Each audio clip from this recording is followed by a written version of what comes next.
يا مساء السعادة، حبينا بقى نفرح الولاد النهارده بحلو سهل وبسيط. مفيش اكتر حاجة بتفرحهم غير الجيلي. النهارده قدمنا بطريقة شكلها شيك وفي نفس الوقت مع الفاكهة يستفادوا منها ويعجبهم قوي مع الجيلي.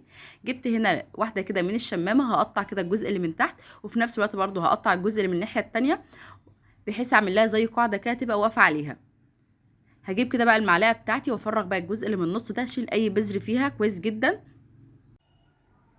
وهتبقى معايا بالشكل ده.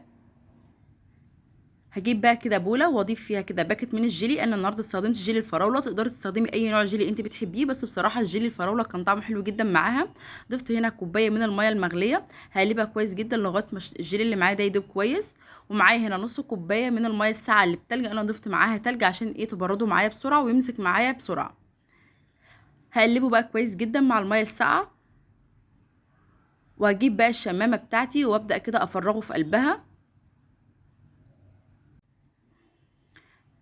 الجزء بقى اللي احنا قطعناه كده من الاول هتحطه كده كانه غطا، هغطيها كده واجيب اي ستريتش راب واغلفه او كيس تلاجة واغلفها كويس جدا وادخلها كده الفريزر. بمجرد ساعتين بالكتير هتكون جاهزه معانا.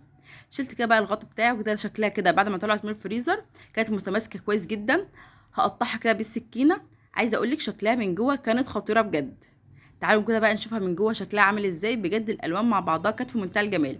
هتعجب الولاد قوي وبجد حلو كده سهل ومنعش وفي نفس الوقت يرطب على قلبنا في الجو الحر اللي احنا فيه ده. ومنهم هيكونوا كلوا الجيل اللي بيحبوه وهيكونوا برضو استفادوا من الفاكهه بتاعتنا. وصفه سهله جدا وبسيطه، اتمنى تعجبكم واشوفكم على خير في وصفات تانية جايه جديده.